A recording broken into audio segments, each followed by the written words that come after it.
you feel about moving? It's so tedious. You know what? I never realized how much shit I have in my closet until I have to literally move everything out of my closet. And then I don't know if you did the same thing, because Cheli and I are both moving separately, but at the same time. You know what I mean? Our lives coincided randomly. Yeah, it's kind of weird.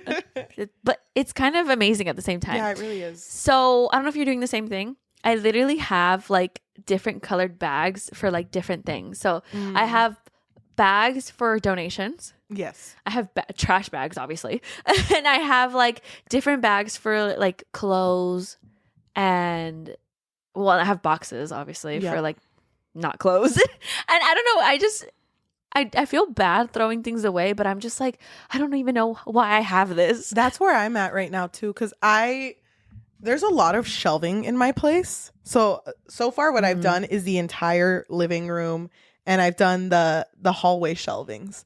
And I literally, like, I was reaching back there. I was like, I didn't even fucking know I had this. Yeah. And then I get like, well, what if I need it one day? What if I need it? Dude, I'm the same way. I still have one of the essays I wrote back in college. The one that got me my degree and everything. I have it in a clipboard where you can open it up, put papers in, close it. I clipped it shut.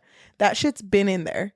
And I don't need it anymore. But I'm like, she got me where I'm at today. Well, you were the one who told me that I should have like a memory box. Yes. Because there were certain things that I found that I was like telling Cheli, I don't need it, but I kind of want to keep it because it's like, like old gift cards, not gift cards.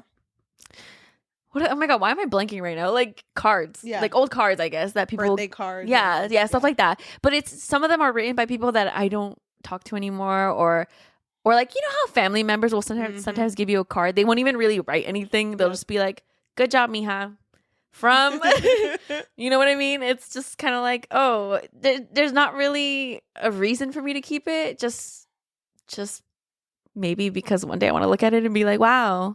Yeah, I was told by, because I have a box for my job, and I want to keep everything anyone ever gives me for my job, but I physically can't. You can't. Because I tried. That one's harder. I tried, so I have this one box. It's like as big as a shoebox, and I was told by one of my mentors, like, keep this as like a, just like for the sake of like the things that you love and the things that remind you why you're doing your job, you know? So whenever you're feeling down about your job, maybe just look through your box and everything. And because I can't keep everything from every single year that I teach, I have all of their, because, you know, when teachers do that thing where they write every student's name as like, this is your class number. Yeah. I've had every single one from every year. I just put them on the bottom. That's cute. So that's going to get full. Yeah. But I have that. And then like sometimes when I get letters, or sometimes when I get little trinkets, or like there's this one girl that gave me a keychain, and I had that keychain for a long time, but now it's all like the color of and the shine of it gone, because I've had it for so long. Yeah. So now it's just in the box, and it's just like this destroyed star, but I'm like, it's still like the memory, I guess. Yeah. But do you think that you are a sentimental person? Yes. Really? You know what's funny? I used to think I wasn't. Wasn't that like a thing? Yeah, that we would talk about? Yeah. Yeah. I used to think I wasn't, but I think my job made me a sentimental person. Because literally, and this just year specifically, like all of the month of June and May, I was just like a crying mess. And it was anything that triggered, like I would just have a kid come up to me like, you're really good at what you do. And you start crying. Like, fuck! Here's an A. Which is so interesting to me, because I remember we had a conversation where you wouldn't cry in front of your students. Yeah. But you were this month you were like, I can't. And it's funny because now I've gotten to the point that when I cry in front of someone, I always preface it with like, I'm only crying because I care. Like, I want you to know, like, don't let this alarm you. I'm crying because I care. Yeah. And then I continue my conversation. Aww. And that's just how I am now. Yeah, you're just a crying mess. Yeah. Crying sentimental mess. I guess it's the empath in me. I guess me too, though. I don't know. I've been crying too, but actually, no, I haven't. Yeah. No tears out of these eyes. I have a lot of stuff too. But I have like a couple boxes now of just like, also, I used to hella write diaries.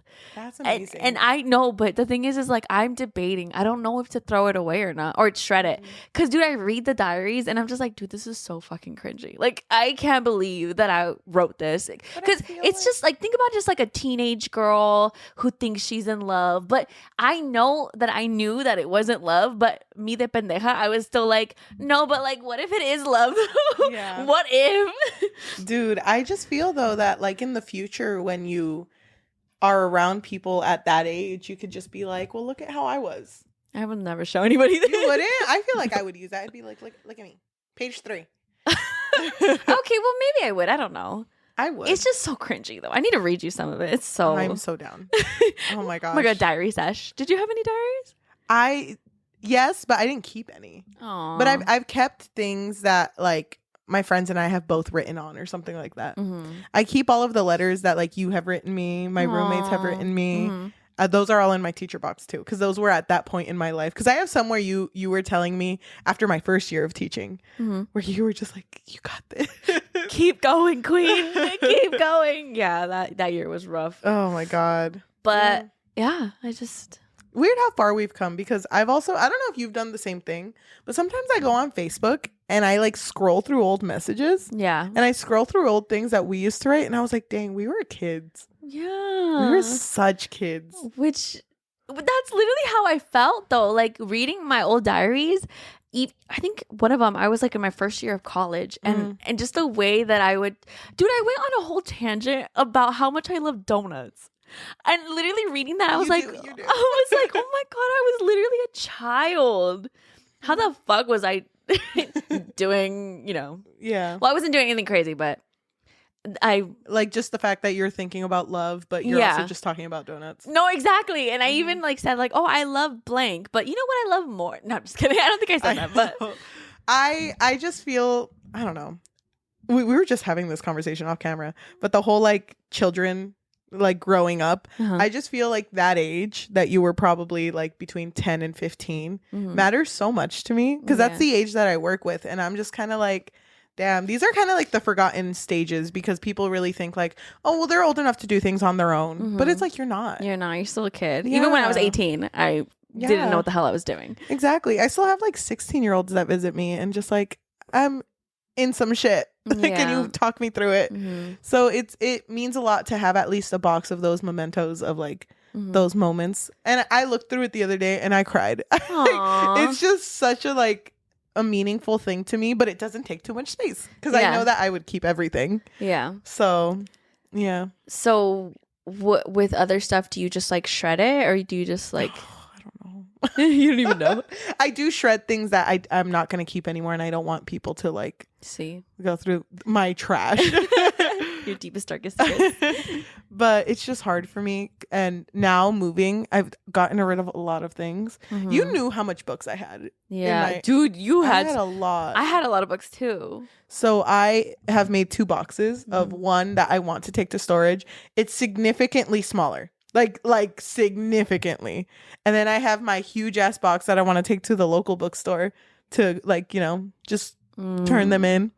But it's funny because some of them are from that local bookstore. It still has the tag on it, so I'm just like, it's coming back. It's coming back home. It's coming back. Well, I thought we were gonna go on our little library tour. I have another box for that. Oh my God, you have 3 boxes. So I have 3 boxes. So the little library one is still there, but I have some that I'm gonna donate to. Yeah. Because I mean, I already know what's in there.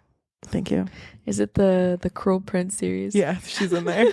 She is definitely with the box and everything. Yeah, I know. Oh my gosh. It was good while I had it. The letters aren't in there, and that's the only part that matters. Cardin's letters, yeah. I don't understand, but okay. I had to literally look them up.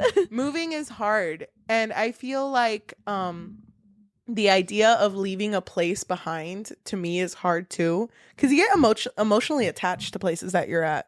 Because currently where I'm at, I'm emotionally attached to it. And the cows that wake me up, like, hello? So that's great. your white noise. It's so funny because when people come and visit me, they're like, am I going to get murdered? It looks like a place you could get murdered. No, it doesn't. There's a certain je ne sais quoi. No. Dude, I'm scared. I've had... Never mind. I've had horses just walk in rooms that I've been in, and I'm. Have I told you that Yes, story? you did tell me that. Yeah, it's like that type of town, but like That's so scary. Horses, especially because one kick, you're done. yeah, one kick from me, yeah, they're gone. They're gone. So being emotionally attached to an area, I think, makes it harder to move. So I can't imagine having lived somewhere and not getting emotionally attached to the area. Mm-hmm. I guess college. I was good with like. Yeah, but then, well, I was there only a year. The one where we were living together. We were mostly just emotionally attached to each other. Yeah. So I was chill with it. Yeah, and I was like, I'll see her at home. Yeah. I'll see her in town. Yep. So that one wasn't. I guess that's an example of it. But I feel like when you decide to live somewhere, like you personally right now, you moving, that's going to become a place you get emotionally attached to. Yeah, I think so too. But I think what freaks me out more, well, I think you and I are in the same situation. Like wherever we end up living next, it's going to feel more permanent. Yeah. Because you teach and my fiance teaches too. So it's kind of like you have to stay in this area for at least a while. Yep. And it's scary having to come, because then I look at a place and I'm like, look at the outside too, and look at where it's at. And I'm like, am I really going to walk out of this home every single day? And look at this. And look at this view. All of this. Where are the fucking cows? Where are my horses? Excuse me, to like a landlord. Are there cows on the like that just walk around and moo? Please. Where are all the stray cats? Can I my first day in like wherever I end up living, I like, Alexa, cows mooing for 10 hours, please. Oh my god. On max. Is that actually on there? No, but we can ask her later. We can actually make it. That'd be great. We can make it happen. But yeah, it is scary thinking that. But I can't imagine living in a place and being so unemotionally attached. Oh, yeah, that would suck. Yeah. I feel like it'd be easier to leave. You know what? Sorry, I know we're talking forever, but I'm trying to segue. I'm sorry. Keep pulling me back. I'm sorry. I just want to quickly say, like, the time when we were living together, I think you didn't get emotionally attached only because you were so fucking busy. Remember when you would sleep at like 8 p.m.? Oh my God. I was out by the time you were home. And it's funny because I wasn't ever completely out, but I would hear you and our roommate Lily. Shout out Lily. Shout out Lily. I fucking love her.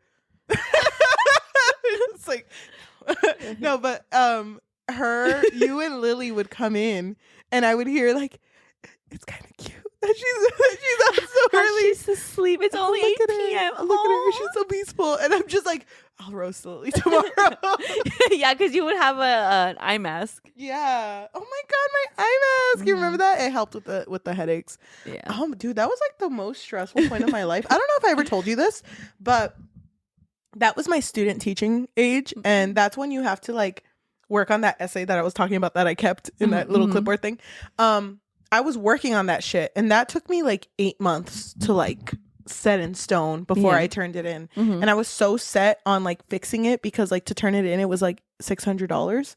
So I was like, oh shit, this shit needs to be right. Because if it wasn't right, I have to turn it in again, and that's another $300. So it was like a lot of money. And I was a broke college student. So I was like, I have to get it right once. And that was during student teaching time. So I would literally wake up at 5 a.m, get dressed, get ready. And it was funny because I had this one song I would always listen to, and it was 9 minutes long. And I was like, that's the amount of time I gave myself to get ready. So I would do like wash my face, do my hair, do my makeup, and the song would end. And I'm like, I'm out of the house. And then I would like grab something from our fridge, and I would walk out and I would eat. It was usually a fruit. I would eat the fruit as I was walking and listen to another song. And that was my time of like, that's how long it should take me to get to the bus stop. And every single day without fail, after I finished eating the fruit, I would go to the trash can there and throw up and then go to work. You would throw up? Every single day. And I didn't think anything about it until I told that to one of my coworkers. Oh my God. And she was like, would you eat after? And I was like, well, I would eat at like 6 p.m. because then remember, I would get out of student teaching. Oh yeah. I would go on a bus and immediately have a 3-hour class. Yeah. So I didn't have time to get food until that little 20-minute break I had, and then I had a 4-hour class afterwards. And then I would go home at like 10 or 9 And if I ever came home early, I would try to go to sleep as early as possible. Oh my God, dude. I didn't know that. Yeah, it was crazy. Was it the nerves? What I was don't know making what it you was. sick? I think it was the nerves because I was very overwhelmed with that year. And also, it was my 5th year in college. So I didn't get to have a fucking senioritis. Yeah. I had it. I had it. Undiagnosed. I had it, but I couldn't live it. Yeah. Oh God, it was You so were like, hard. mentally, I had it, but you couldn't physically act on it. Yeah, it was a hard year. I'm so sorry. It's okay because we ate poke and that's all that matters. That stayed in. So yeah, it was a lot. We'll be back after a quick break. Did you ever grow up wondering who the gay kid in your high school was, only to find out later it was you the whole time? You ever find yourself staring in religion class at Jesus' abs? Did you ever run a hair braiding station in the sheep barn at your county fair? And have you ever met a gay person from Montana? Well, now you know too. I'm Isaac. And I'm Tyler. And if this sounds like you should definitely check out There Are No Gays in Montana, the podcast where we talk about all things growing up gay in rural America. Plus, along the way, hear our story of how we went from straight best friends to roommates to, yep, you guessed it, husbands. You can listen to There Are No Gays in Montana on Apple Podcasts, Spotify, or wherever you listen.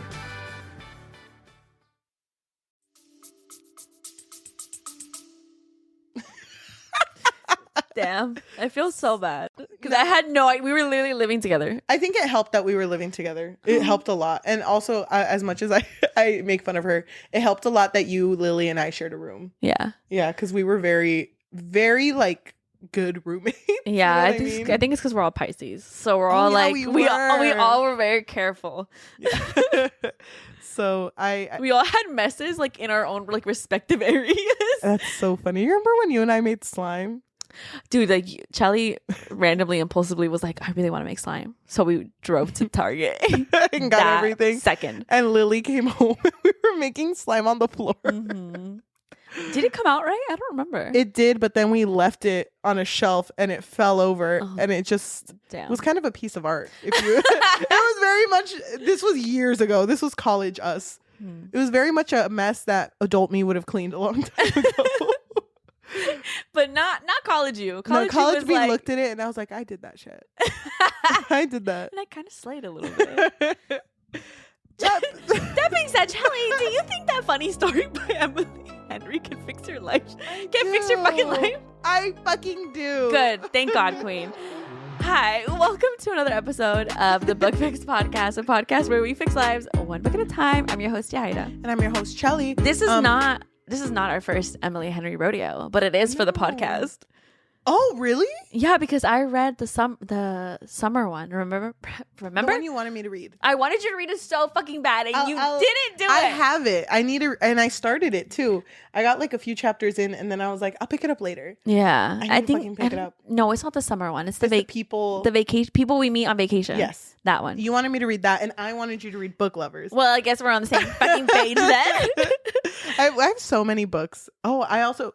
Off topic. I also made another pile of books that you've lent me and I need to give back to you. And also your signed books that ended up with me. That's in a pile. So just to let you know, she's all in a pile. I'm just kidding. I have books that you've lent me to and I have no idea where they are right now. I'm so sorry. It's okay. They're somewhere out there. They're in a box, I think. You're going to find them one day and be like, hey, wait a minute. This is Cheli's. It's funny because sometimes we lend each other things and they're just there permanently. And then I just forget about them. But that's how I am with books. Like people will lend me a book. This was why I don't even ask anymore. If it's not you. People will lend me books and I'll literally forget that they lend me a book and I'll literally find it like years later. And I'm like, oh my God, wait a minute. Nah, it's fine. I don't mind when it's each other. if you know what, it's fine. That's why I don't ask anymore. I stopped. That was like in high school. So, Emily Henry, to me, what she means to me. It's a dear friend of yours. It's a very dear friend of mine. I fucking love Have you only read Book Lovers? Yes. And a little bit of the people we meet on vacation. And I feel like after I read Book Lovers, I had never heard of her before, but doesn't it kind of feel like she's shooting out these books? No, she really is. I love that. How does she do it? I don't know, because I feel like from what I've read so far, she really does develop her character. So I don't know. Yeah. She has time. I really like it too because I feel like it's hard to make me laugh when I read a book. So the Is fact it? that I I don't think it know. is, I don't know because You I used to think laugh- I didn't cry, and here I am. Here I am. I think that I respect it though when the humor hits and I actually like laugh out loud. Yeah, dude, this book had me laughing. Yeah, dude. Ugh, I was in it. the library trying not to laugh too hard. I love that. Someone comes up to you, Emily Henry. Is it Emily Is Henry? it fucking Emily again? God damn it. Oh, Emmy. Ugh. So, So yes, I'm very excited for us to finally talk about Emily Henry on this podcast. so we are talking about funny story, Mhm. and the reason we tried making it connected to what we were talking about in the beginning, it has to do with someone who is wanting to move. So let me give you a little backstory. So our main character, whose name is Daphne. she meets this guy whose name is Peter. Thank you. Maybe I should give the summary. So Okay, go Daphne ahead. and Peter. You know what? I was really scared because I thought Daphne and Peter was supposed to be like endgame. I was really scared. So basically the way that the story starts is Daphne is telling us Yeah. that her and Peter met in this very like organic, very romantic kind of way. And she's always been somebody who moved around a lot. Like she Yes. never really had anything stable. And so when she met Peter and Peter was really into her and Peter was like, I don't know, like he provided that stability that she didn't even know she really wanted. Yep. And so her and Peter fell in love pretty quickly. And then they got engaged. But when he had his bachelor party, he has this girl best friend who he's had forever. Her name is Petra. Petra, yes. And she was there at the bachelor party. And then it's just so irritating because he shows up, I think that night, and he's just like so sad. Like, I didn't mean it. Daphne, baby, you'll never believe what happened. Oh I my didn't wanna God. hurt you. I didn't mean to, but like me and Petra, we kind of like kissed and it was really nice. And I think I'm in love with her.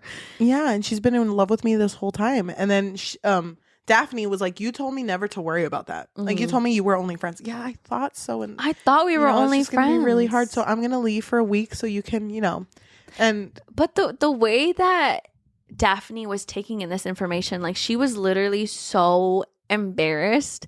And I feel bad for her because I get why immediately she was like, oh no, like we can work through this. And like, what do you mean you'll give me a week? A week for what? Like, are you kicking me out of the apartment?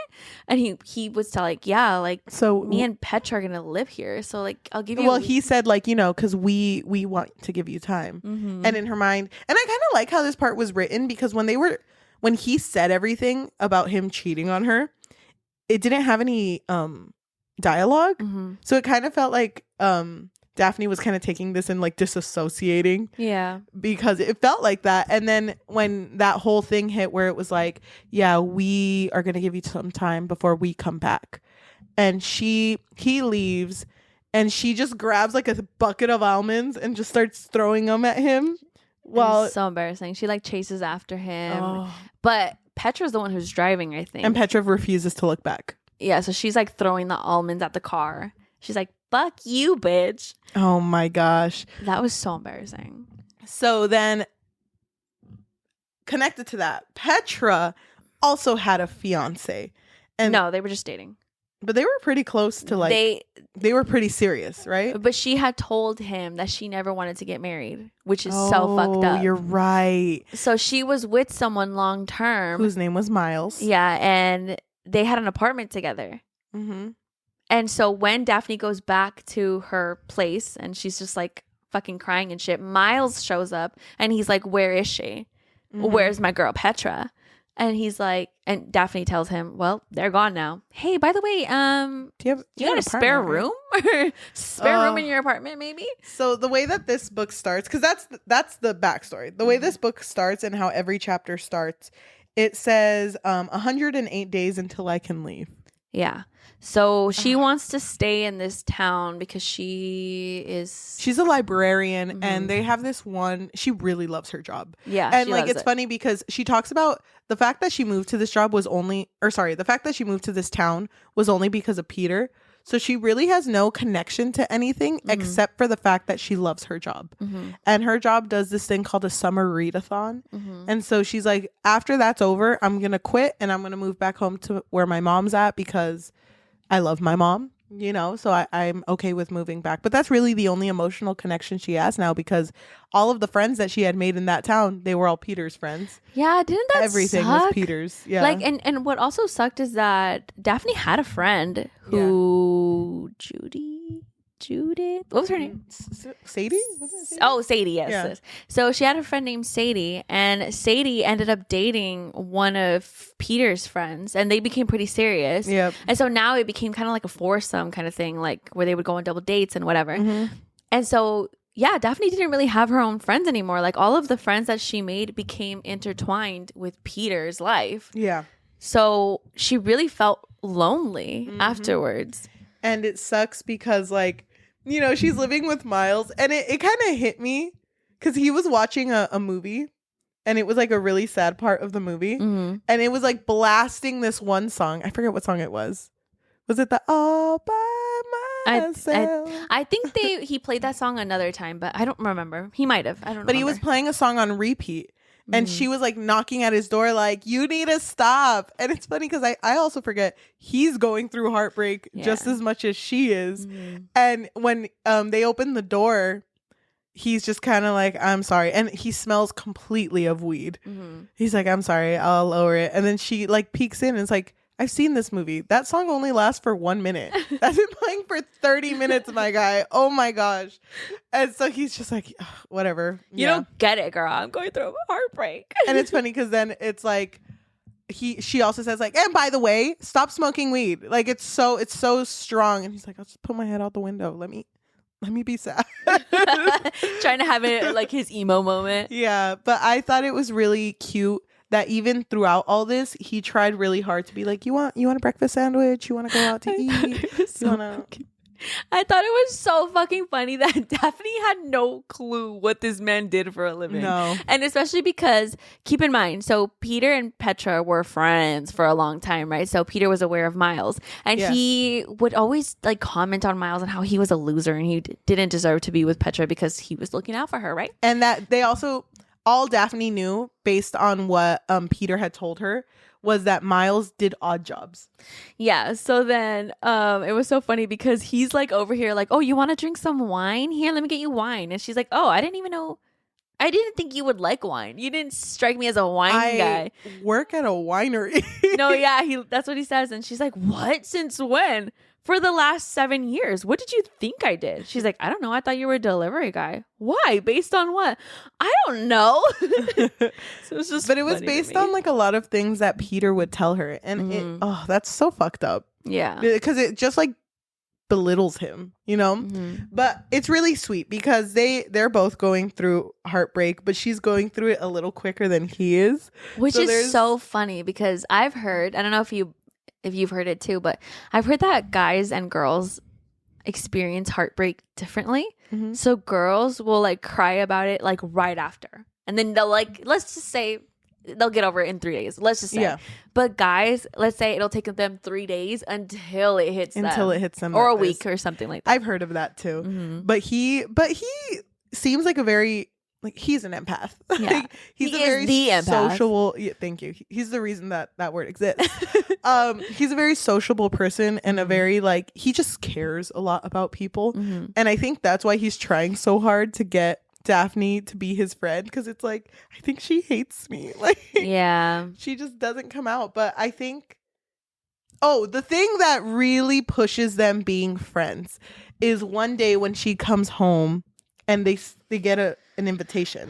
So, well, before that, I thought it was really sweet when Miles texted her and was like, hey, you want Thai food? Or Thai food. No question mark or anything. Just Thai food. You want Thai food. Yeah. And then she was like, I don't know if that's a question or like, do I actually want it? And or like kind of like, is it a threat? But anyway, so she says no. So he's like offering her food because when she gets to the apartment, he's like, we'll be back after a quick break. Hi, I'm your co-host Finn White. And I'm Quinn Ireland. Introducing Thumb and Thumber, where the funniest moments come alive. Explosion! Don't be a bum this summer. Listen to Thumb and Thumber. hey girl, we got an invite. Oh, he's like on the couch though, right? Because he's like looks like he's passed out and he smells of weed and all of this. And she's just like, are you good? And he like, his hand comes up, flops on top of a paper, and he hands it to her. And it's just like, you are cordially invited to Peter and Petra's wedding. On the invite is set to RSVP. And this wedding is supposed to take place 1 month after her wedding was supposed to take place. Which is so fucked up. Also, I didn't understand why the hell would they invite their exes? If I were in their shoes, which would never happen, but if I were in their shoes, in Peter and Petra's shoes, I would think, oh, they're going to fuck up my wedding. Well, what if your exes invited you? No, God, no. I don't ever want to see you again. I would press yes, but in the comments write why I'm not coming, why it offended me. No, I think I would do the same thing as them, because they kind of become a little unhinged and they're like, let's say yes and fuck up well, their not night. yet. Well, no, I'm just saying, like, I think I would do the same thing and be like, well, you know what? I'm gonna keep them on their toes. Yeah, keep them guessing. And it's funny because they both look at it and they're both heartbroken and they both start crying together. And it's so funny. It takes me out sometimes when I realize that they're both still dealing with the grief of their relationship because they just cry together like, fuck, yeah, she was the love of my life. And he turns around and it's like, it's so funny. But then they end up getting drunk together. They like go to a bar and then continue to drink there and get to know each other. And she doesn't remember this, but she basically tells him like, you're such a catch. Like she doesn't know what she's missing out on. You know, you can do whatever you want in your life. You don't have to be held down by that woman and stuff.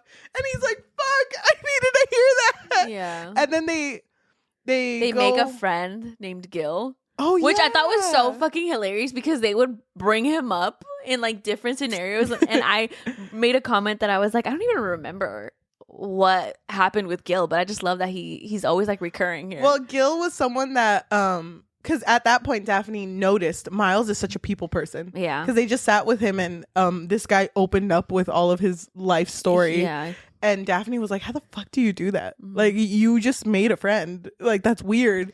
And because it's hard for her to make friends. Yes, she feels like her small talk always ends up being like more of a detriment to like the almost friendships. So and it's funny because he's always like, I feel like you talk fine. Like I have no problem with the way that you speak. And so then they end up going home, and that's kind of where it hits Daphne, where she's kind of like attracted to this guy, but she doesn't like him at this point. She's just kind of like, if anything ever happened, I wouldn't be opposed to it. This book is definitely a slow burn though. Very, very slow. I remember, I think it was even at like around this point, I did not think anything was gonna happen between them. Really? I was like, it's about them. No, but I think that's what I like about Emily Henry, because even with people we meet on vacation, I thought it was a friendship. I thought it was a book about friends. So I About was good friends. yeah. So I don't know. I immediately was like, something's gonna happen between them, but it was really slow. It was because they were both very respectful of each other's spaces. But I just, dude, the slow burn was so good. I really liked Miles. Yeah, I liked Miles too. Gosh, I thought it was funny. They both woke up the next day with a hangover, and he went out to get them breakfast sandwiches. And he was always really big on like when he would get her something, he would just watch her and be like, take a bite. Take a sip. Oh yeah, like he was really big on that. It's like a fetish, I think. Oh my gosh, I didn't think about it like that. I just thought he was a very like, he wants to see the make sure that satisfaction. she's okay. No, I think he just wanted to see if she did enjoy it. Yeah. But it's so funny because when she wakes up, then fucking Peter calls her. I forgot about that. Peter calls her and he's like, hey girl, are you good? Because you RSVP'd last night. Yeah. And also you didn't add a +1. And she's like, I didn't need a +1. No. My +1 was invited. My date's already coming. Yeah. Date? It's like, yeah, I didn't tell you about my boyfriend. He's like, Miles? Are you fucking kidding? Miles? Yeah, Miles. She's like, yeah, stuff happens. Yeah. So don't worry about me. Hangs up. And then she immediately goes to Miles and is like, we did a thing when we were drunk. We did a thing, yeah. Mm-hmm. Oh my God. But then I also did a thing by confirming that you and I are together. Yeah. And I love that his reaction was just like so like giddy about it. Like, yeah, hell yeah. That'll yeah. show them. And they end up taking a picture together that she posts online, and they look like a couple. And she's just kind of like, wait, this is kind of slay. This is kind of slay. Okay, I'm posting it. So this entire book is it's really hard because she literally does not love anything about this town. And you start to realize that Peter really sheltered her from the things that she would have enjoyed. Well, because Peter was very big on like health and fitness. So the only thing that she would really get to enjoy was the gym, which she didn't even love. So he never took her out to like restaurants or out to like, you know, mom and pop shops, like nothing at all. She didn't really know the town. So she wasn't feeling an emotional connection to it. So I think when Miles figured out that she was planning on leaving, he was like, well, why? Like, this place is beautiful. This place is amazing. And so he kind of made it his mission to show her the town. And it's funny because she had a calendar in the kitchen, and it was a really big whiteboard where she would write her like plans. And then it got to a point where she was like, you should write where you're at too. Just because, like, we need, as roommates, we need to know where we're at. You know, I don't need your Find My Friends, but, you know, put your stuff down there, too. So then when they come up with that, every Sunday, I'm going to take you out and show you the town. He starts to write it on there, too. Yeah. And I think the first time they go out, I don't remember where it's at. Wasn't the whole, like, asparagus thing? Was that the first time? I think so. That was, oh, damn. Okay, because I do know that before that, they do end up forming a really, like, good friendship. And this whole, because she's forming a friendship with him, but she's also forming a friendship with someone at work who's a divorced mom. Her name is Ashley. And I thought that was so funny because I just feel so connected to Daphne because Daphne's just so unaware of, I don't know, she's not very observant. So when she's finally trying to talk to Ashley's kind of like, this is very random. Oh, Ashley had plans, didn't she? Like, she was gonna do something with someone and she was venting to Daphne about it. Yeah. And Daphne was like, oh, well, I'll go with you. Like, you have tickets to something, I can go with you. And she's like, you want to go with me? Yeah. And they end up going to Cherry Hill, which is the winery that Miles works at. And it's funny because Ashley's just like, is this your world? Like, is this is what you do after work? Like, this is crazy. And she's like, no, I just know someone here. And it's like, oh, but did you hear about, like, there's like a drug dealer guy here and just like everything. And as soon as Miles comes up, she's like, oh, to what do I owe? My beautiful girlfriend. And Ashley's just in it. She's like, what's happening? Like, what's going on between these two? She's like, girlfriend. Yeah. Wait a minute. But Daphne explains it. It's like, there's this whole thing. My ex-fiancé and this happened. And she's like, oh my God, your world is like a novella. Like, that's crazy. She's really into it, yeah. Yeah, but they get really, really close. And it's funny because, like, low-key, they never say it, but low-key Ashley, like, supports Miles and Daphne. Yeah, and it's really sweet. I thought Ashley was a really good friend for her because she was different. You know what's funny? So Ashley is divorced and she has a son. We did not meet the son until like the end, and I was like, does she even have a son? Where is this son? I don't believe she's a mom. I don't believe she's a mom. She never carries snacks with her. You're right, and that's what makes a mom. Yeah. Oh my gosh. That just gave me a memory of, like, anytime I go on field trips, I always take like a fanny pack or a backpack. Exactly. And I'll just have kids come up to me. I'm hungry. I'm like, here's celery. Celery? Yeah, I had celery. I had like the peanut butter balls, the ones that you can buy that. Yeah, I had those. I had carrots. I had like fruit. Okay. Cheez-Its, but I fucking hate Cheez-Its. You don't like Cheez-Its? I hate, dude. Why? The smell? When you're in a room full of Cheez-Its, I can't. So I would have all those and I'd just be like, here. You know. Did you see that Taco Bell has the Crunch Wrap Supreme with a Cheez-It in the middle? A giant Cheez-It in the middle now? I hate Cheez-Its. I want to try this. Well, fuck that up. Give me 2, please. You know, you can also order just the giant Cheez-It on its own. 3 big Cheez-Its, please. For me, myself, and I. Thank you. Can you imagine you order the Crunch Wrap Supreme? Wait, you need to show me what it Cheez-It? looks like. Okay. You need to show me what it looks like, and I'll put a picture here. This is important, trust me. We've been doing this for 200 episodes. You know what's funny? Our podcast has become very loose compared to what it was. I feel like it's better now. No, I prefer it this way too. Okay, so you can have it like this, like a little tostada. No. Why? Ew. Take that back. I imagined a cube of a Cheez-It. What the Is that not a cube? No, that's a square. It's two-dimensional. Oh, why would you picture a cube? How do you bite into that? Why would you get a Cheez-It that big? Why not? Because it's beautiful. Can you give me 3 Cheez-Its? I'm holding them for a friend. Thank you. I don't even want it, I actually. feel like if I were to ask this Taco Bell for just 3 big Cheez-Its, they would would judge me. No, I feel like they'd be like, not for you. Is that Cheli? No, thank you. No. Please get the fuck out of here. We don't want your business here. Oh my god. Also, we're not sponsored by Taco Bell, but I wish anyway, we were. So after her and Ashley become friends, and then they go and they meet Miles, and he says that comment, I think it's just really funny because after that, everyone in the town now knows that they're dating, and even Petra calls Miles and is like, "You're dating Daphne? Good for you. I'm really happy for you." Yeah, and it's funny because Miles always tells Daphne how Petra's just a really nice girl. Like, she's super sweet. She just wants the best for everybody. And that was also why they think that they got invited to the wedding, because both Petra and Peter are the type of people who don't want anyone to like hate them. That's what I was going to mention, because even Daphne says that to Miles. It's like they, in their whole lives, have been perfect and never assholes. And in this one situation where they're both the asshole, them inviting us is them trying to be like, well, if they come, or at least we did it, we're good people.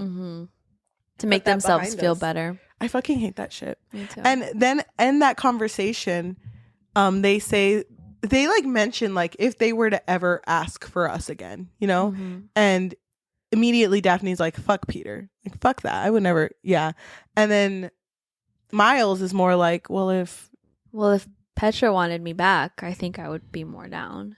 Which I thought was shocking because I don't know, Miles really wanted like the whole like marriage and wedding and the forever after, but Petra didn't want that with him. But he was in only two relationships only. Yeah. So I feel like he would. But I feel like because he's social, I don't know. In my head, I'm like, if you're social and extroverted, I feel like you know more people, so you can spot red flags a little bit more. Yeah. But he also had a lot of trauma. That's true. So that's just very true. So I thought that was interesting that he was just kind of like, I'd go back. I was shocked. So they end up going on their first Sunday date. I guess it's not really a date, but he takes her to all of the local farms where he gets fruit and vegetables because she had admitted that she didn't really eat at local mom and pop shops or like anything that wasn't like wheatgrass or wheatgrass fed. Yeah. And he was just like, I don't even fucking know what wheatgrass is. What the fuck is that? But I fucking hate it. I know I hate it. So he's like, I'm going to take you to like these good places. And he does. And there's a thing that she does that when she eats a food, she like makes a noise. She moans. She's a moan. Dude, that is so embarrassing. Can you imagine you just bite into a Crunchwrap Supreme with a cheese in the center and then you just moan? I would throw that shit out first. I would take the Cheez-It out first. Pass that to you. Oh my God. But, so you can have a Cheez-It sandwich. But like, I have a question. Yeah. Did this moaning only start now? No, I think she's always had it because even Ashley mentioned it. Has she always been a moaner? Yeah, that's kind of weird. I hate that you say it like that. Can you imagine she's also a Yelper and she just God, that's the worst. Love the coffee, made me moan. 5 out of 5. Oh my God. I fucking hate that shit. But he was always very like would notice it, and would kind of point it out. So no, but that's why he also really wanted her to bite into things. Like he was watching her bite into things because if she would moan, then that means he kind of slayed. I slayed that one. Thank you. But they were in the middle of this shopping and they crash into Peter. God. And he's just totally like, hey guys. Hey friends. Hey. How's it going? Daphne. Daph, can I talk to you in private, please? Yeah. In private? I really like that Miles is like, you want to be around this guy? You good? Like, can I And she's like, yeah, I'm good. You go to the car. Mm-hmm. And so then he's like, I for sure thought she was gonna fold. you thought so? I was like, I'm glad she's she gonna didn't. fold. This girl's gonna be like, Emily Henry wouldn't do me dirty like I that. miss you. It's been so long. I can't. He's like just eating wheatgrass. Like Just munching on that shit. just munching on it like a cow. So like he gets very like, I don't see it.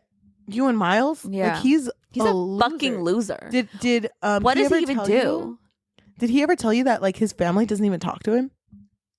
Is that not a red flag? Is that come on, Daff? You're smarter. You're smarter than that. Faster, stronger. What I trained you for, Daff. Remember all the wheatgrass I fed you? Was that for nothing? So she just gets like, you know what? You don't get to fucking make my decisions for me. So shut the fuck up, Peter. And she turns around and fucking Miles is leaning on the car and he's like, are you good? And she's like, I'm about to kiss you right now. Is that good? Like, and she like jumps at him and it's funny because he was only gonna do like a peck. So like their kisses didn't match at all. And she was like, okay, that was awkward. But then they go in for a second one and it's more like Natural. a deeper kiss and more natural. And she's just like, this is crazy. She's kind of like blown away. Yeah. But then I love when they stop and she looks over. Fucking Peter's gone. Yeah. He's been They've gone. been there for 45 minutes. And he's been gone. Yeah. But he saw. He saw. Damn. I fucking hated Peter. Hated that bitch. Me too. Peter. I hate that name. Sorry, Peters. Or Petras. We're about to roast you. So they go home and they don't talk about it. But it's funny because She's very awkward about it. she is really awkward about it. Because I think they go like a whole week where they don't really talk to each other, right? And then it's getting close. It's to the point where she's thinking, oh, that means Sunday's canceled. Yeah. Because they're not talking. But then she goes to visit him Saturday, or he goes to visit her Saturday at the library and sees her reading to the kids for the first time with all her voices. Yeah. And he's just so like blown away. Because I mean, wow, do the voice. you had voices to characters. Did you see that Chris Pratt video, by the way, where he was like, when I'm Garfield, I'm this. When I'm Mario, I'm a little bit like this. But when I'm the Lego guy, I'm like this. And someone was like, wow, the thin layers of Chris Pratt. Because they all sound the same. Yeah. But I'd like to believe she's like straight A audible voice actor. I think she is. I Thank you. think she's really good at it. Mm-hmm. Because even Miles is like blown away. And he just came to confirm, like, we're going out Sunday. Just letting you know. I have not forgotten. And I forget where they go. Oh, to the milkshakes and the yards. Milkshakes? They go get milkshake and fries, don't they? Oh, yeah. Because he wanted to hear the moan again. Oh my God. Dude, I can't. I'm going to start butchering a little bit of this book because like they go on several different dates. But I do know that. They're not considered dates though. No, they're just considered. He's just showing her around town. Mm-hmm. But there's one point where they both talk about how she wasn't ever allowed. Oh no, he wasn't ever allowed to watch action movies. So Because Petra hated them. Petra hated them, yeah.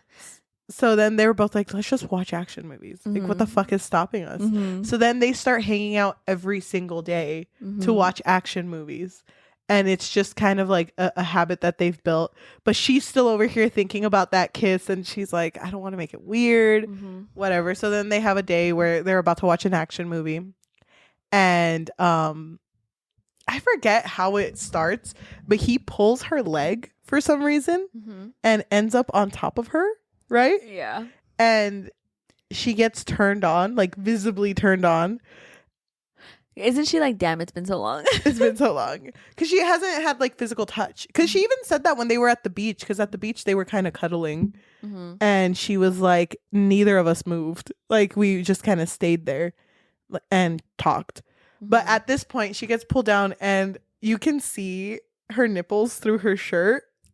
So there's like a lot of tension right now. And even he's like, oh, it's okay. I think it's just because of the kiss. And she's like, yeah, I think so too. Oh my gosh. And he tells her, yeah, I've been trying not to think about it too much. But I think about it all the time. I've been thinking about it. And she's kind of thinking like, oh, I need to let him go. Mm-hmm. I need to like stop. But then all of a sudden, like they kiss. Like they like kiss. Like I this don't is the remember why they do. Do they just do it? They just kiss. Yeah. Because she says, it's been almost 3 weeks, and instead of the kiss fading in the rear view, it feels like every day since I've been sliding closer and closer to an invisible ledge, more and more desperate to what lies beyond it. And so, yeah, it just says, the first brush of his lips is faint, not the fevered, vengeful kiss we had against his truck. Not at first, but then my hands glide down his back, and he's shifting to lower himself over me, and I think my nervous system might overload from the sensation. His hips feel heavy against mine, his chest pressing me flat, the low hungry sound that emanates from him as the kiss deepens, more honest with our want. So they're like full on kissing right here, and then it's like getting too heated, and he's like, we really shouldn't have sex. No, she says that, and he's like, yeah, I know, I'm not ready for that. Yeah, way too soon. Yeah. So yeah, they like have their first real kiss in that moment, because I think they're just like, the tension is building too hot, too heavy. Mm-hmm. I know we said no sex, but can I touch you? Mm-hmm. He's so into her, dude. And I think they get before things get any farther than that, they get interrupted because his phone keeps ringing, and it's someone named Julia. And he's like, I'm sorry, it's my little sister. She wouldn't call me unless there was something going on. Is it okay? And then she's like getting dressed again, and he's over here taking a phone call. And it's funny because like he comes back and is like, I need to go pick up my sister. She's here. Like, I don't know what's going on. Mm-hmm. And he's still like out, like and she's just like, are you gonna clean up? And, oh yeah, sorry. And just like naturally just like pulls up his zipper, pulls up on his pants, and is just like, do you want to come with me? Like, do we? Yeah. And she's like, no, I'll wait here. It's fine. And to me, this felt kind of awkward because it was just like, yeah, because she didn't want to go with him because she was thinking like that would be really awkward because I think it's kind of a long drive. Yes. From the airport, and she didn't want to go through that. So she was just telling him like, no, you should catch up with her on the car ride. I thought it was really sweet though that I don't know if this is her because of how Peter has kind of made her, but I thought it was really sweet that she cleaned the entire apartment and she put food in the fridge so it looks like they have food in the fridge. I thought it was so fucking funny because then he got home and Julia opens the fridge. She's like, oh, you have food. We do? We have food? Wait, what? We do. Of course we have food. We're adults here. I loved Julia. Yeah, I did too. Oh my God. I think she was my fave. She was a good character, yeah. She was 23 and she was definitely 23. Yeah, she was. So she basically came indefinitely and is like, I'm living here now. I'm on the couch. But I think she tried to play it up like I'm visiting. She's just visiting, and then it kept extending to another week and another week. And I think Miles would keep apologizing to Daphne, and he even asked her like, do you want me to tell her to get a hotel? She was like, no, it's fine. But it came to the point where she was there long enough. There was one day where she wasn't there, like she was just gone, and Daphne was like, I felt the silence. Like the house was always busy and now suddenly it wasn't. Mm-hmm. So it was like really sad to her. And she makes a joke to Miles, like, you put her in a closet, like you finally got rid of her. It's like, no, she's just out and about. Yeah. And I don't know, it was really sweet because it kind of felt like Daphne was finally forming friendships. Yeah. And she was actually getting better at it. And I also like when Julia first showed up, she like kept poking fun at her brother Miles because Miles had a god-awful beard. Yeah. And she's like, have you seen my brother without a beard? He's so cute, so handsome. And Daphne was kind of like, oh, I don't know, it's kind of growing on me a little bit. And she's like, Daphne, we're supposed to be a team here. I know. You and me against him. He made you say that, didn't he? Did he pay you? Tell me. You can tell me. This is a safe space. Oh my gosh. But yeah, so I just really like the trio. And I really like the square of friends because Ashley becomes part of it too. Mm-hmm. And it's funny because there was one point where Miles and Daphne made a joke about Gil. And Julia was just kind of like, what the fuck are they talking about? And Ashley's like, it's just one of their adorable best friend jokes. You'll get used to it. Yeah, you could just ignore it later on. I like the part where both of them admitted they were each other's best friends. I know, because I think he said it first, right? Yeah. Like, oh, you're my best friend. I was like, oh, wait, what? What? We're best friends? I like when first he wanted to do something nice for her. So it was like near the beginning when he like randomly brought her a coffee and she was like, oh, I don't drink coffee. And he was like, oh, okay. And then he realized that she really likes chai. And so he would bring her chai instead. I don't know. I just thought that was so sweet. Or when he, when all four of them hung out. I'm sorry, this is becoming, I literally always say this to you. I don't want this to be another Spanish love deception where we're just like, I really like Gwen. But there's this one part where they go out to a bar, all four of them, and Miles leaves to get him drinks, and he comes back with like a bunch of bead necklaces, a kiss on his cheek. Oh my God, yeah. And then Daphne asked Julius, like, has he fucking always been like this? And he's like, yeah, bitch. Like, he's a hoe. he's always making friends. Yeah, he's very, very social. Which I kind of love that dynamic of when one is really social and the other one is more introverted. Yeah, I do too. It's so fucking cute. I think, I don't know. I really like the idea, and it is the fact that Miles is like falling first. I know. It's so sweet to me. It is sweet, yeah. So, but I don't know where to go. Like, I don't know how much more details. I don't think we have to get too into it. I think it's good to mention that they're slowly getting really into each other. And Julia and Ashley are kind of pushing it. The last thing I want to mention is when near the very end of Julia's stay with them, they're cleaning up the apartment and she opens up a closet and Daphne's dress from her supposed wedding with Peter falls out and she's like, girl, you kept it. And it's like, I was gonna get rid of it, I promise. And there's a point where but there was like, it was filled, right? with all of the wedding stuff. With all of the wedding stuff, yeah. So she and furniture, because some of the furniture that she had with Peter, she had bought. Yeah. And she was like, what a waste of good furniture. Yep. So they tell her, Ashley and Julia, they're like, put it on just so we can see what it looks like.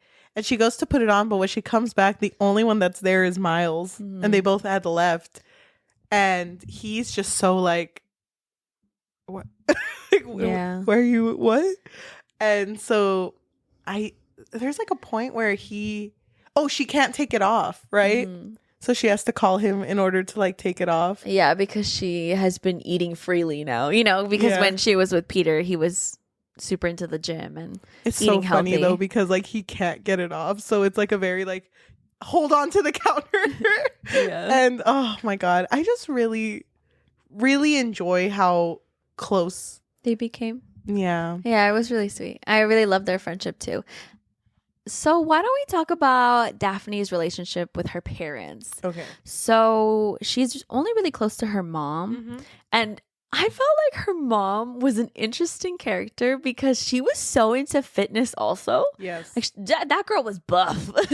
And Love that. I love that moment when they were talking on the phone and then her mom was like, yeah, this 28-year-old just keeps hitting on me at the gym. Like, and I keep telling him no. I keep saying no, I'm not into him. And you can tell that they're very close to each other. Yes. But the thing is that her mom is she always has something going on. Like she's very busy, right? And so the reason why Daphne is so used to, instability, and she's not really, I don't know, like she's not really someone who's very trusting. Yeah. Is because of her dad.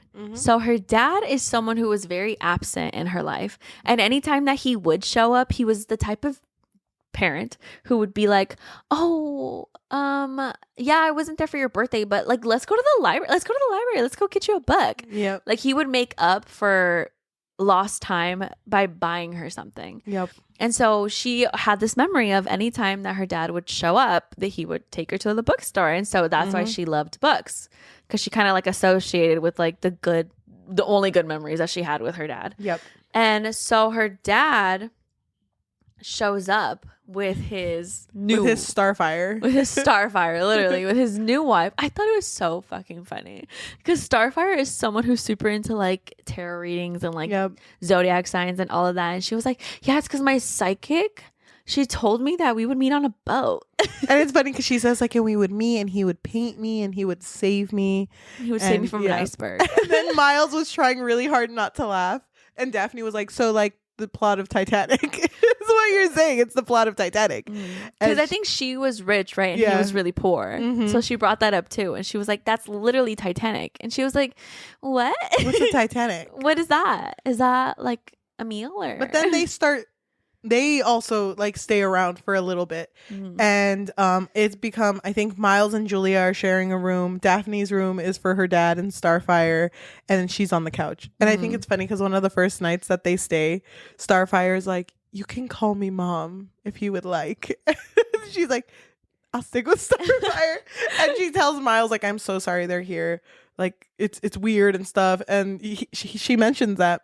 And he's like, no, it's all good. She told me the same thing. Yeah. And I think it's near the end of their stay because they kind of leave unexpectedly. But before that, Starfire brings up like, you know, my psychic's never wrong. She even told me that you and that guy that you said you're not dating, Miles, are meant to be. Yeah. Crazy though, because you're not together. I don't know. I really thought you guys would be together by now.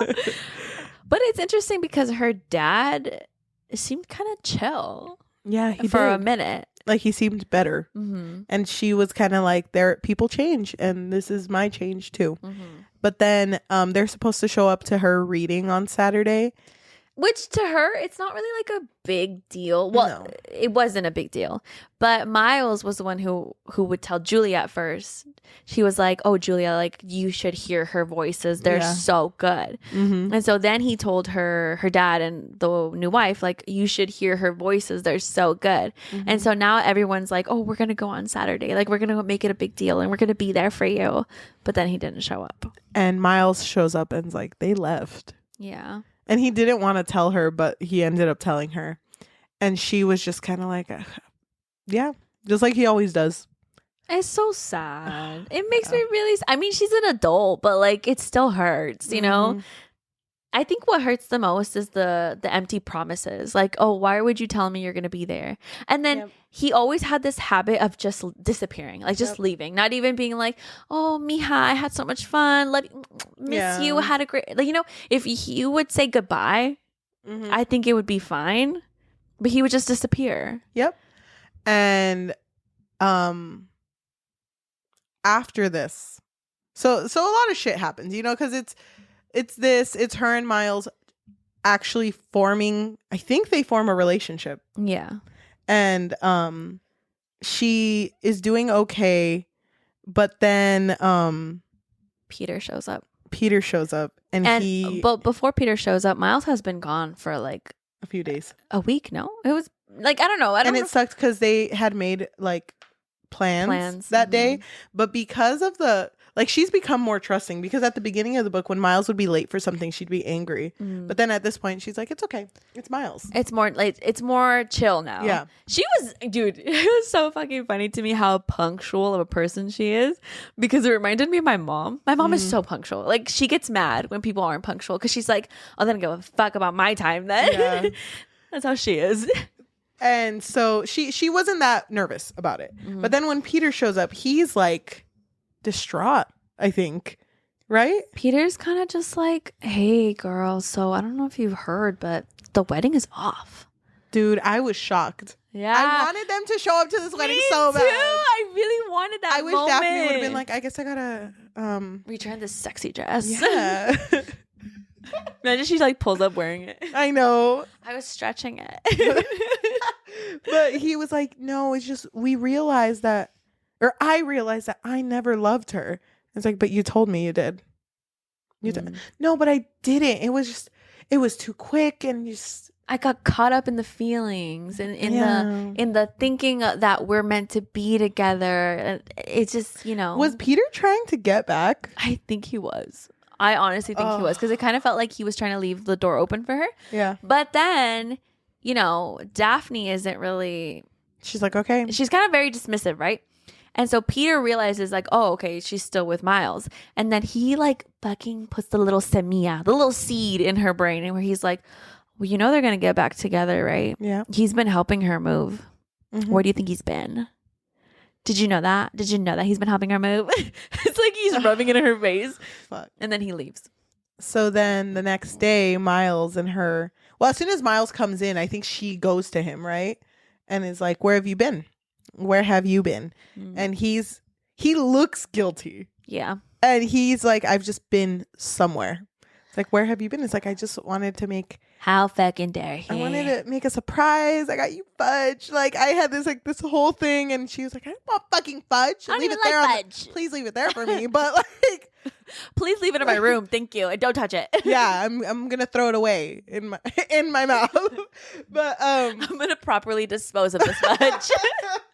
so then he's just like, I'm sorry. And it's like, well, where have you been? And what's up with that car that you have?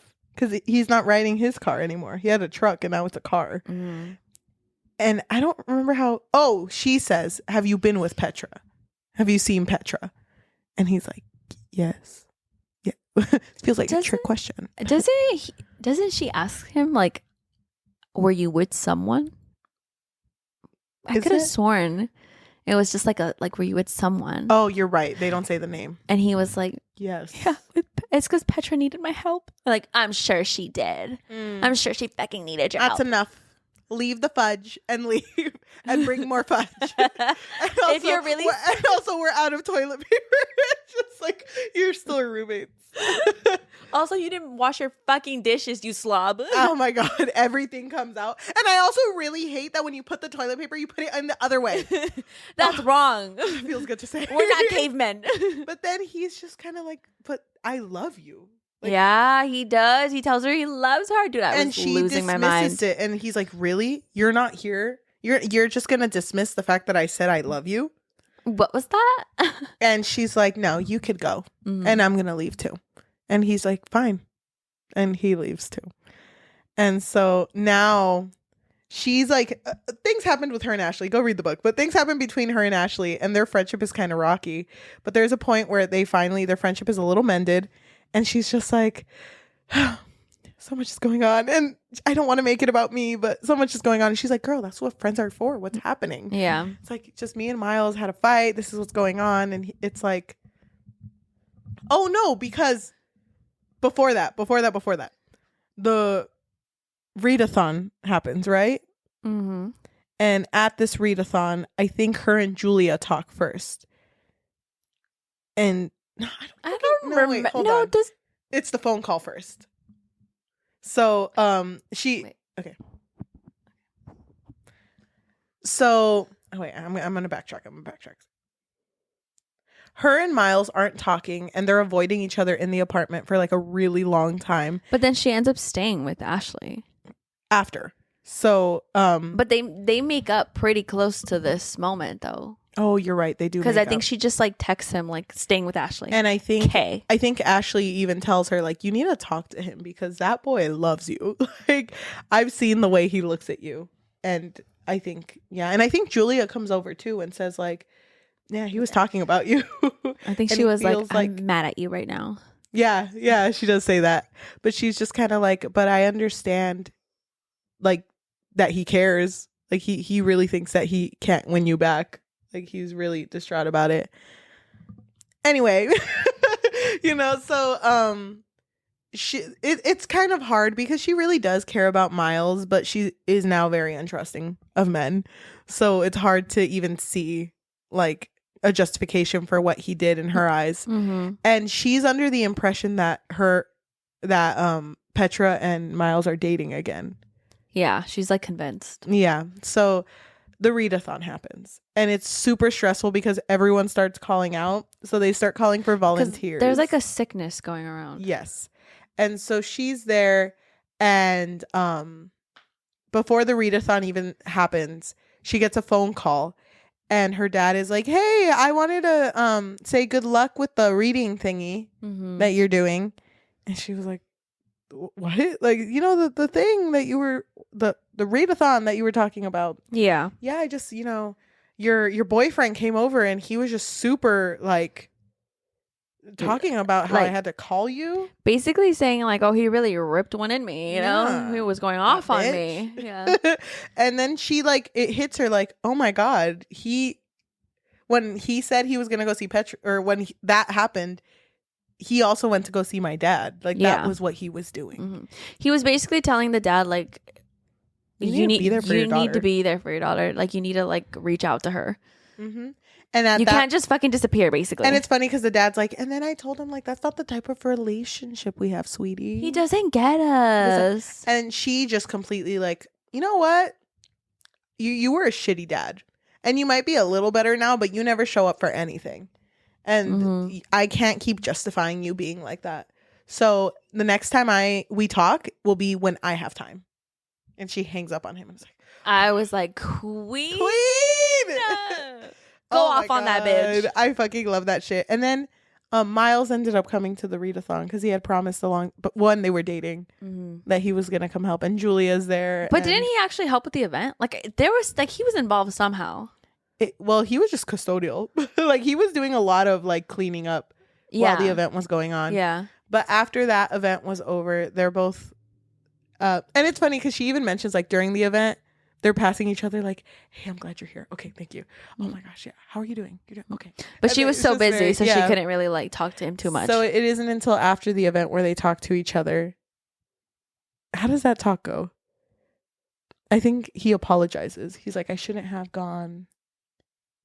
I think doesn't she start it because she's like, you know what, I realized that you really care about me because of the fact that he went all the way wherever to talk to her dad and basically like make him see that the way that he's been acting has been really affecting her.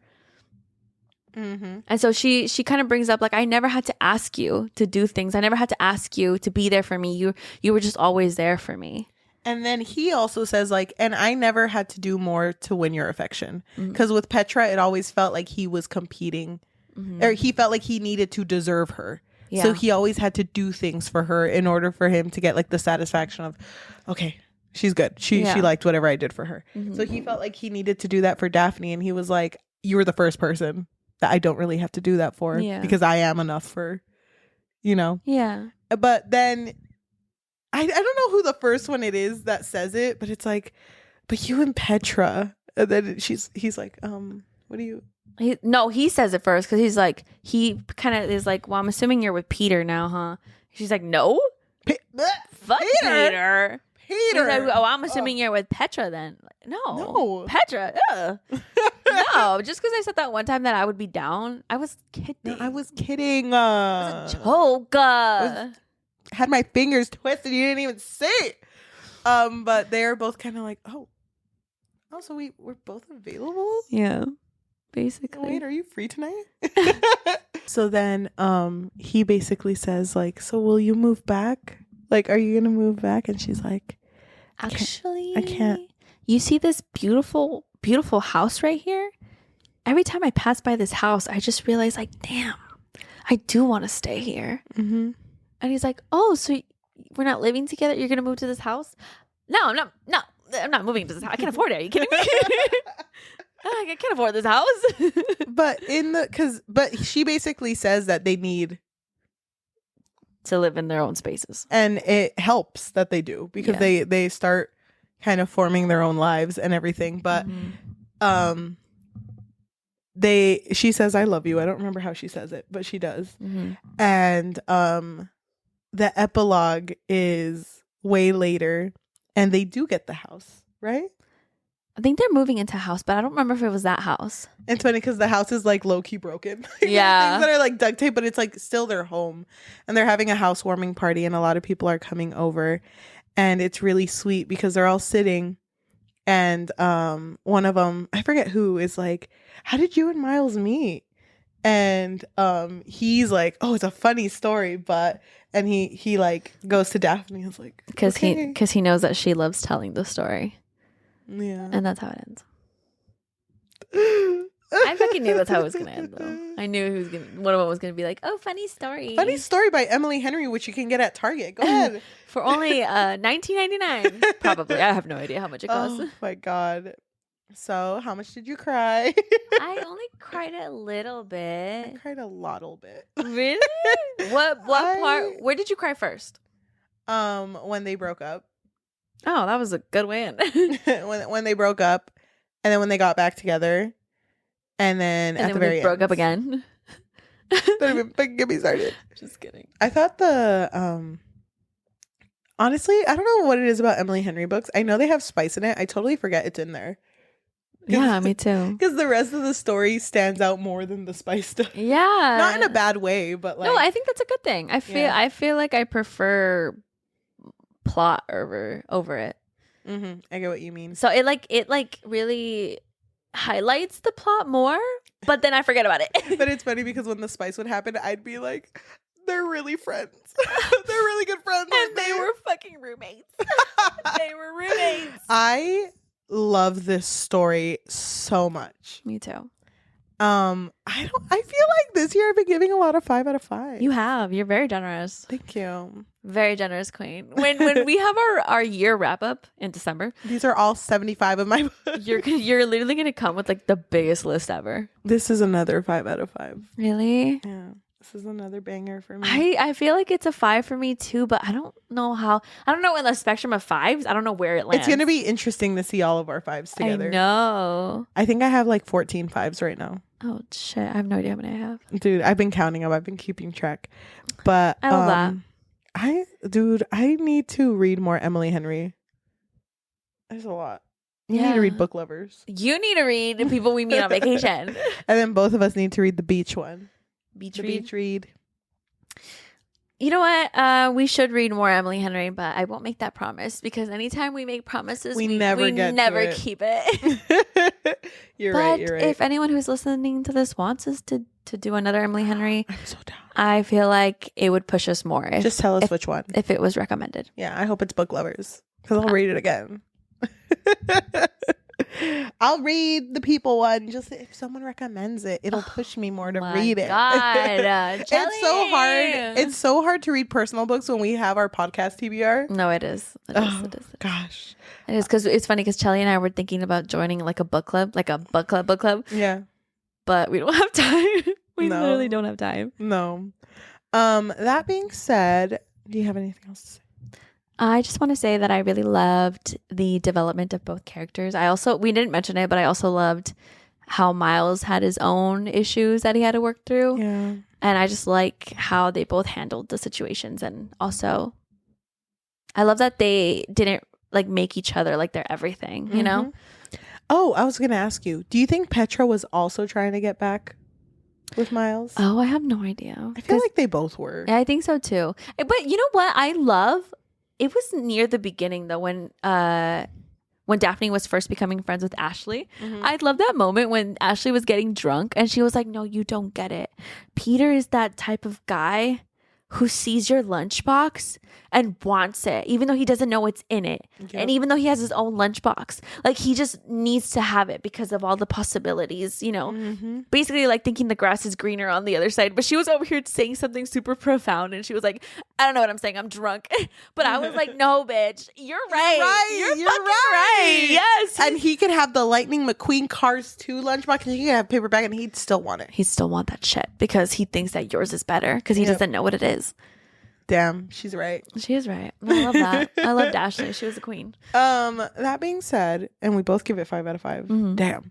Thank you, everyone who is listening to us, whether that be Spotify, Apple Podcasts, Amazon Music, or anywhere you get your podcasts on. Thank you so much. If you can leave a rating of 5 stars, because that takes 2 seconds to do. And it really, 2 seconds. Really helps us a lot. If you could do that, and also leave a review recommending us our next read, I think that would be amazing. I think that would be amazing.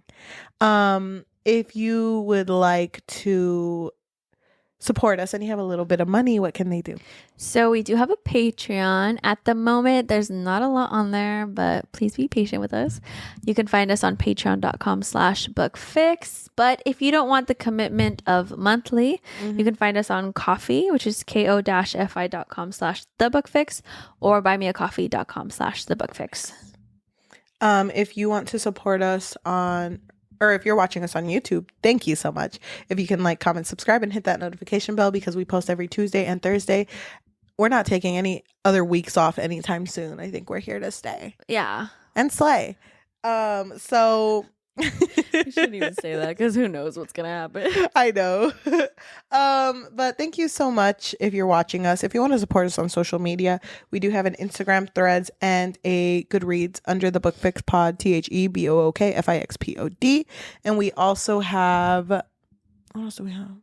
Oh, a TikTok at the Book Fix, THEBOOKFIX. We have not been posting on social media that much, but hopefully in the next week that changes soon because y'all, we've been moving. You need to be more considerate. They haven't even fucking said anything. I know. Okay, so right now we are going to read reviews Oh, yeah. for this book.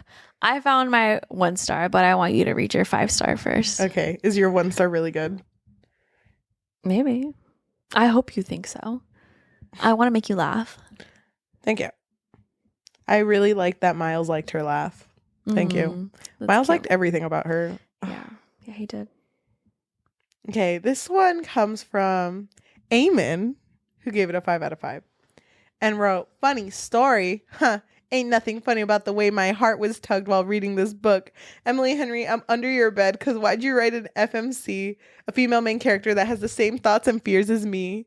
Opposites Attract has never been written better than before this. Daphne and Miles were written for each other like a prophecy. This is one of Emily's most horniest books yet. And I was there for it all the way through. His mouth is still cool from the lemonade, his breath tinged with hints of lavender, and his hand slides around the small of my back, fisting into my shirt. I love these descriptions. There was something very tender when he said, always so buttoned up, to Daphne, who's a librarian, as he was ripping her clothes off. I just know if I had an attentive, calm, loving, cherishing, beautiful man like Miles in my life, he'd be extremely manly to the point where I can turn off my brain, be a girly girl, and not have to worry in the world. His gentle love felt like a caress to my soul. The way he effortlessly took care of her, saw the signs, respected her space and mind. Miles, you got it like that? He makes me feel like I'm standing in sunlight. Lives were changed when Miles said, I know I'm not the one you pictured for yourself, but I think I could be eventually if you let me. So don't go, because I don't want you to, because you're my best friend and I'm in love with you. Brother, my knees just hit the floor in the middle of Walmart. Daphne was such a well-rounded character. Her fears were so real, and the way she overcame them was nothing if not humbling. Emily writes her female main character so nuanced and layered and deep. I feel like she's writing about me, and I'm okay with that. Also, if I ever catch Peter in public, I'm throwing a brick at him. Oh, God. Thank you. Wow. I love Aven. Yeah, She's so funny. She's amazing. I just love how all of her reviews are just golden. I don't know. Her so creativity funny. is unmatched. I love it. Okay, so my 1 star review comes from Madiha. They wrote, you know how food tastes bland when you forget to add salt to it? This is the book equivalent to that. Thank you so much for listening, and we will see you next time. Bye. Bye. You know what we should have also started this episode with? Another scandal. Another scandal? Which one? Have you heard about the whole situation with Ángela Aguilar? No. And Cristian Nodal? So Ángela Aguilar is the daughter of Pepe Aguilar. Yeah. And she has been friends with Cristian Nodal since she was 15. Because Where's this going? Because she met Cristian Nodal because of a tour that she went with her dad. Okay. Okay. So Cristian and her have been friends for a long time, allegedly. I don't know. I don't know them. Okay. Okay. So Cristian Nodal was with Belinda for Yes. I don't know how long. I didn't do that much research. And Belinda was always kind of like, wait, hold on. You guys are a little too close to each other. Wait, hold on. She's 15. Well, I think she was older at this point. But Okay. But both Cristian and Ángela were like, no, we're like siblings. This is hermanos. We're just friends, right? Oh my God. Okay, so Belinda and Cristian end up breaking up. Okay. And Cristian is super into this other singer, which I think she's a rapper. I'm sorry if I'm wrong. Her name is Kasu. Mm-hmm. Okay, but he was super persistent. He was like, no, me and Kasu, we're like this. I want that girl no matter what. Mm-hmm. Okay, so he's like chasing after Kasu. Like Kasu was like kind of like, no, I'm not into it, but whatever. They end up dating. Okay. He recently has had a baby. Literally, baby was just born. Okay. He ends up breaking up with Kasu. Oh my god. A week later, he is like performing with Ángela Aguilar, and he says, "Ay, Ángela," in the song. You know how like they like say it like yes. loud? Okay. Well, he's like, "Ángela, ¿por qué andas tan coqueta? Like, why are you so flirty, Ángela?" And Ángela's like, "Porque eres mi novio, Christian. Because you're my boyfriend, Christian." Cut to, she's 20 now. Okay. Cut to her being asked by a reporter, like not that long ago, about Kasu's pregnancy, right? And she's like, I haven't talked to them yet, but like I'm so happy because I'm gonna be a tia. Like I'm so happy, I'm so excited. Well, she's gonna be more than a tia now. Dude, there's so many edits of her with the madrastra. Oh, You know that telenovela? Yes. There's like so many edits of her. Okay, well anyway. And there's like compilations of her like liking Kasu's pictures, or her sending little hearts in the comments, or her being like just with him and her, you know? She was Petra before Petra was Petra. Yeah. Oh my god. Which is crazy. And it was so funny because I was talking to our friend Melissa last night about this, and she's like, "Have you seen everything that's happened?" And I was like, "Girl, have I seen it? I'm living it. It's been all over my For You page. I can't escape it. I didn't even know who half of these people were." That's crazy. It's crazy, dude. I don't know. I feel like Ángela's old enough because she's 20. Yeah. But at the same time, like I also kind of feel bad for her. I don't know. That's weird. I'm very 'cause they had a friendship before then. That's weird. I'm like very conflicted. I don't know how to feel because obviously, like I get why people were like pissed off at her because she was the friend and like le bajó el novio or whatever. Yeah. You know, she quote unquote took Kasu's man. Yeah. I say quote unquote because, you know, he's a grown ass man. Wait. To me, who's editing, just turn off the music. Cut the music right now. Okay, so I'm very conflicted. Yeah. She's 20, he's 25. Okay. Yeah, I didn't know his age. That's just so weird, though. It is weird. And it's not even weird in the way, like, I feel like they probably just did have a friendship before. No, girl. Melissa sent me this thing. Oh my god, where dude. Apparently in an interview she said, "Oh, well, this is more of a rekindling an old flame." When did that happen? Wait, when did this happen the first time? Ew, so if she was 15, he would have been 20. Yeah. Well, I mean, I know. No, we don't know. We don't know when. That's gross. Yeah, that's weird. Ew. Okay, turn the music back up. That's crazy. You need to show me these edits that you've been seeing with the madrastra. I'm shocked that you haven't seen any of this. No. Okay. We're gonna end the episode now, but just know, guys, I'm gonna show her everything. Okay. Catch you up. Okay, bye. Bye.